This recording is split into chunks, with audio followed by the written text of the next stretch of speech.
C'est l'histoire de Denis. Denis, il a la quarantaine. Il a la quarantaine et Denis, il a une petite, on va dire, petite passion, on peut dire ça comme ça. Il fabrique des bibelots. En fait, il va créer des petits objets pour sa famille, ses amis, etc. Et il fait ça avec tout plein de matériaux différents. C'est comme par exemple si toi, est-ce que tu as un animal que tu aimes bien par exemple?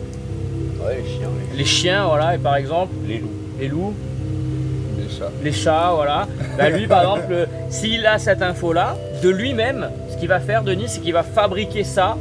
Et un de ces quatre, il va te dire, tiens, je t'ai fabriqué ça et tout. Du coup, toi, ça te touche parce que c'est la petite attention, tu sais, qu'on a quand c'est l'anniversaire de quelqu'un. Tu sais que cette personne, elle aime ça, tu lui offres ça. Du coup, il y a la petite attention en plus. Et Denis, il est comme ça avec toute sa famille, avec tous ses amis et tout. Et du coup, c'est un peu le mec exemplaire, tu vois, celui que il fait des cadeaux, il est gentil, tout ça. Et il y en a qui vont me dire peut-être un peu trop pour être vrai, le Denis finalement. Et ce qui va se passer, c'est que Denis, il va offrir ça donc à sa famille, ses amis, etc. Et puis à un moment donné, il offre un bibelot à sa cousine qui adore les dauphins. Et du coup, il lui fait un dauphin super bien fait, avec les vagues et tout, trop bien. Et puis elle a ce dauphin chez elle et tout. Et puis sa cousine, en fait, c'est une maniaque du ménage. Donc elle est tout le temps en train de faire la poussière, etc. etc. Et un de ces quatre, elle fait la poussière sur ses bibelots qu'elle a déjà. Elle a plein de... Je sais pas si vous connaissez des gens qui ont des collections d'animaux. Ma grand-mère, elle a jamais des déjà vu. porcelaine. Ça fait flipper un peu. Ouais, un peu, je trouve un peu. Mais je vais rien dire parce que ma mère c'était les chats, elle avait des bibelots de chats dans tous les sens. Ah, ma grand-mère, c'était les chats. Voilà. Moi j'ai connu des gens, c'était les baleines et tout. Enfin, Ouais, les dauphins, les trucs. franchement, on juge pas. Les dauphins, ouais, j'avais Si, ma si. pote, elle était fan de On dauphins, juge. il y en avait de Ah ouais, partout. ah ouais, elle en si, avait on des- juge. Crevé. Ah ouais. Non, je déconne. Moi, ma grand-mère, elle avait fait faire une peluche à l'effigie de son chat mort. Yes. Alors ça, Ça, c'est bien glauque. ah ouais. Ça, c'est bien glauque. Mais du coup, en fait, elle fait son ménage parce qu'elle a beaucoup de petites figurines de dauphins partout et tout. Et elle fait son ménage. Et là, elle fait tomber donc le dauphin que Denis lui a offert. Il se brise en 1000 morceaux. Inrattrapable le truc. Mais sa cousine, elle regarde tous les débris au sol et il lui pousse une colère incroyable. Une colère genre comme si, enfin je sais pas, le pire truc qui peut te mettre en colère, c'est ça. Elle est vraiment hors d'elle, elle hurle dans sa maison, elle sort de chez elle, elle va rendre visite à son père, à sa mère, elle va leur raconter ce qu'elle a vu, elle va directement voir tous les amis, elle va en parler à tout le monde. Elle n'est pas sereine avec ce qu'elle a vu et suite à ça, suite à cet événement-là, plus personne de la famille de Denis vont lui parler. À partir de ce jour-là, c'est tout le monde lui tourne le dos. Mec, t'es chelou, mec, t'es sick. Lui, il comprend pas, parce qu'on lui a pas vraiment expliqué, on lui a juste dit, vas-y, casse-toi et tout. Il se sent un peu mis de côté, tout ça. Il est pas bien. Et il y a un moment où Denis se remet en route avec sa manie de ses bibelots et d'offrir des choses aux gens. Il se remet en route et il fait quoi? Il refait des figurines, etc. Il n'y a plus personne avec qui parler, alors il traîne dans les bars, il traîne un peu à gauche, à droite, là où il peut, et il parle avec des gens un peu random. Et les gens qu'il rencontre, il récolte des informations, comme il le faisait habituellement, et il a ce besoin de faire plaisir, ce besoin d'offrir. Et il va continuer à le faire, mais cette fois-ci avec des inconnus. Il le fait donc avec des inconnus, jusqu'à ce qu'un soir il rencontre... donc, on va dire, une personne qui était juste là dans le bar. Enfin, il y avait. C'est la première fois qu'il le voyait, tout ça. Et c'est un mec qui s'appelle Marc. Et du coup, on va le qualifier comme ça. Je sais qu'il y a des gens qui n'aiment pas trop le terme, mais on va le qualifier de chasseur de fantômes. Il va commencer à parler de ces chasses de fantômes à Denis. Il va lui dire ouais, bah moi j'utilise des spirit box et tout pour écouter. Des fois, il y a des voix, ça te dit des choses, etc. Des détecteurs EMF, ça te fait des fréquences de champs électromagnétiques, etc. Le mec est à fond dedans. C'est vraiment un Ghostbuster, il est à fond dedans. Et lui, Marc, il a une équipe et tout avec lui, tout ça, il n'y a aucun problème. Et Marc, il a laissé sous-entendre que, en fait, dans tout son matos, il était en train de s'équiper petit à petit.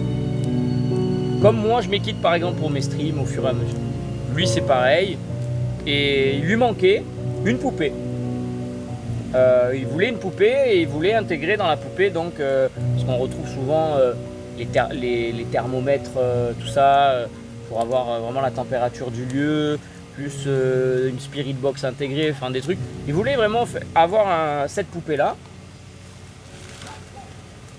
Bah Denis, en fait, il a saisi l'opportunité de faire un cadeau. Et il s'est dit, moi je peux te la fabriquer ta poupée. Je fabrique plein de choses. Et en fait, il s'est mis à lui fabriquer cette poupée. Donc, il crée la poupée. Il va la donner à Marc, en fait. Et en gros,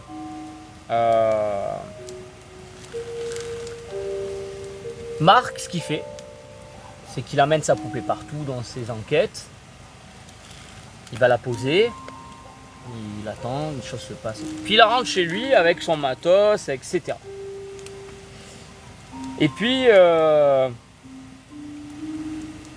un jour, il regardait cette poupée et il se posait des questions sur Denis. Pourquoi il m'a offert ça? Je le connais à peine et tout. Et bref, de ça, rien.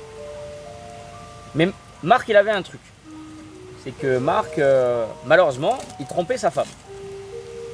Et... Et en fait, Marc, quand il trompait sa femme, souvent, bah, c'était dans son bureau où il y avait tout son matos, etc. et tout. Et... j'écoute pas la fin, vas-y, c'est bon. Et du coup, il y a sa maîtresse qui vient et ils commencent leurs affaires et ils sont donc sur le bureau et ça y va, tout ça, ça bouscule tout ce qu'il y a, machin. La caméra, elle tombe sur le côté, machin, enfin bref. Son matos qui bouge. Et la poupée qui était en haut du meuble, bah, elle tombe, elle se brise au sol. Et il y a un moment où, bah, du coup, il continue ses affaires. La maîtresse, elle a une vue sur la poupée éclatée au sol derrière lui, du coup. Et d'un coup, elle l'arrête net. Elle lui met une grande gifle. Il ne comprend pas, Marc, il est choqué. Il dit mais qu'est-ce qui se passe et tout ça. Il regarde au sol. Elle, en attendant, elle est partie en courant. Ce qui rappelle le scénario avec la cousine, finalement. Ouais. Marc, il regarde au sol. Dans la poupée, il y avait une caméra de surveillance.